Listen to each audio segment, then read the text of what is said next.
আৰু এয়া চাওক ধুতি আৰু এই কামিজ লগাই ল'লোঁ। লগাই লোৱাৰ পাছত আমি এতিয়া ওলাম বৰদোৱা নামঘৰলৈ। তাৰপিছত আপোনালোকক তাত পৰিৱেশ দেখাবলৈ চেষ্টা কৰিম।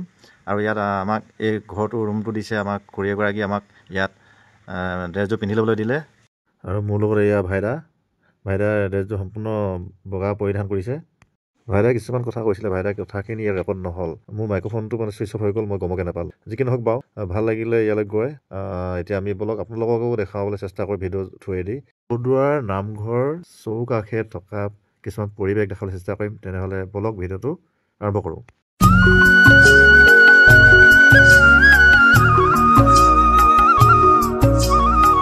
আৰু এইখন দোকান দেখিছোঁ, পিছফালে থকা দোকানখনৰ বাইদেউগৰাকী আমাক আমাৰ কাপোৰযোৰ সলাই ল'বলৈ মানে ধুতি কাপোৰ পিন্ধিবৰ কাৰণে আমাক ঠাইডোখৰ দিলে, ৰুমটো দিলে। ভাল লাগিলে। সেয়ে আমি এইখন দোকানতে আমি তাৰ পৰা যি প্ৰয়োজনীয় বস্তুবিলাক নামঘৰৰ ভিতৰত যি প্ৰয়োজনীয় বস্তু চাকি বাতি কিবা দৰকাৰ হৈছে সেইখিনি আমি ইয়াতে লৈ লৈছোঁ। আৰু এই বাটচৰাৰ পৰাই সত্ৰখন আৰম্ভ হ'ব এতিয়া। আৰু আপোনালোকক সেই ভিতৰৰ পৰিৱেশবিলাক অকণমান দেখাবলৈ চেষ্টা কৰিম যি পাৰোঁ। ভিডিঅ'টো আপোনালোকে চাই থাকিব শেষলৈকে।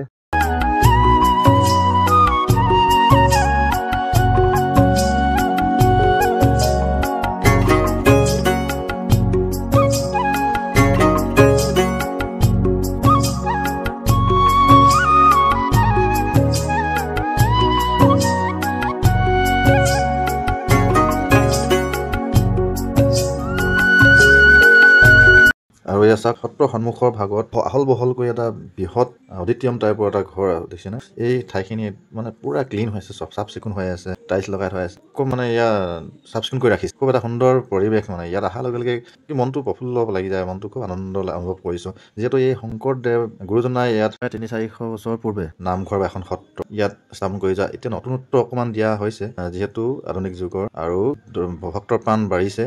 দূৰ দূৰণিৰ পৰা ভক্তৰ প্ৰাণসকল আহে আৰু এই ঠাইতে বহেহি বা এই ঠাইতে জিৰণি লয়হি। আৰু এই নামঘৰৰ ভিতৰত যি নীতি নিয়ম চলি থাকে সেই নীতি নিয়মৰ ইয়াৰ পৰাই তেওঁলোকে ইয়াত বহি মেলি স্মৰণ কৰে। যিহেতু নামঘৰৰ ভিতৰত চোৱাত হৰিনাম লৈ থাকে বা তাত সকলো ভক্তৰ কাৰণে তাত ঠাই যোৱাটো সম্ভৱ নহয়, সেয়ে এই বাহিৰ চৰাটোত আহি তেওঁলোকে বহেহি। সেয়াই আৰু এয়া সত্ৰখনৰ মূল দুৱাৰ হয়। মূল দুৱাৰৰ সন্মুখতে দুটাকৈ সিংহৰ মূৰ্তি আছে। এনেদৰে অসমৰ যিকোনো ধৰ্মীয় স্থানলৈ গ'লে এনেদৰে নামঘৰে হওক বা মন্দিৰ হওক বা দৌল হওক, যিকোনো থানত গ'লে মানে অসমৰ যিবিলাক প্ৰকৃত অসমৰ হয় তেনেহ'লে এই দুযোৰা সিংহৰ মূৰ্তি পোৱা যায়।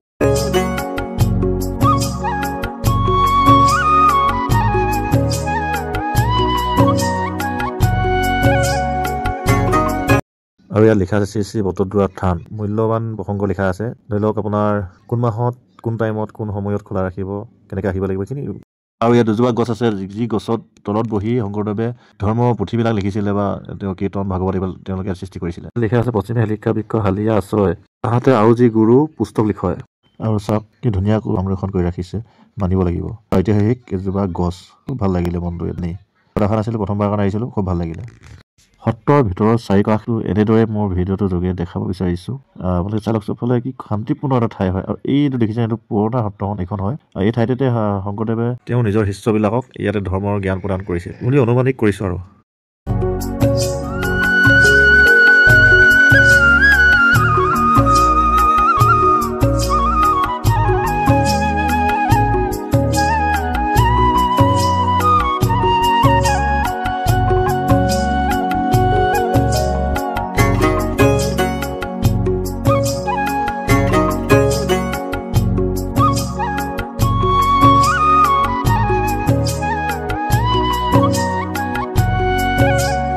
আৰু এয়া চাওক, এখন 3 ষ্টাৰ, এখন 2 ষ্টাৰ হোটেল। একচুৱেলি হোটেল নহয়, ইয়াত মানে অতিথিশালয় আছে, ইয়াত কাৰ্যালয় আছে, বিভিন্ন ধৰণৰ কিবা কিবি এনেকুৱা আছে। দূৰ দূৰৰ পৰা আহিলে ইয়াত থাকিব পাৰে। এয়া মানে সা সুবিধাবিলাক ইয়াত আছে। খুব ধুনীয়া পৰিৱেশত। এতিয়া দেখাবলৈ যাওঁ খেৰহুটি মঞ্চটো আৰু আলি পুখুৰী, যিটো বৃহৎ পুখুৰীটো। বলক।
পিছফালে আছে বৰদোৱা আলি পুখুৰী, যি আলি পুখুৰী নামেৰে জনাজাত বৃহৎ পুখুৰীটো এই আলি পুখুৰী হয়।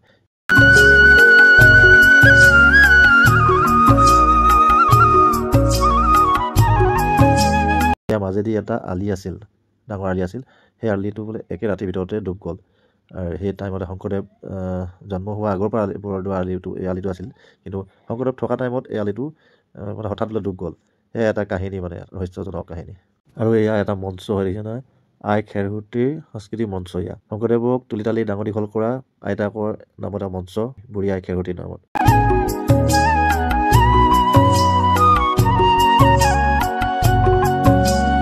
মিউজিয়ামটো দেখাবলৈ সক্ষম নহ'লোঁ, সময় ধাৰ্য দিয়া কৰা হৈছে। সেয়ে আমি অহালৈকে মিউজিয়ামটো বন্ধ। যি কি নহওক বাৰু, আহি ভাল লাগিলে। ইয়াত আপোনালোককো যিমান পাৰোঁ দেখাবলৈ চেষ্টা কৰিলোঁ। মই ভাবোঁ আপোনালোকে চাই ভালেই পালে। যিহেতু ধৰ্মস্থান হয়, আন্তৰিকতাৰে আহিছোঁ ইয়াৰ পৰা আশীৰ্বাদ বিচাৰি গুৰুজনাৰ পৰা। বৰদোৱা সত্ৰৰ পৰিৱেশ দেখালোঁ আপোনালোকক। তো ভিডিঅ'টো মই আজিলৈ ইমানখিনিয়ে সামৰণি মাৰিছোঁ। যদি ভাল পায় আপোনালোকে লাইক কমেণ্ট শ্বেয়াৰ কৰি দিব। আৰু এই ভিডিঅ'ক মই ধন্যবাদ জনাইছোঁ। এই ভিডিঅ'টো সাহসতে তেওঁ আমাক এই ৰাস্তা দেখুৱাই মেলি ভিডিঅ' আনি ইয়াত পোৱালেহি। আমি এই ভিডিঅ'তে আছোঁ আমি।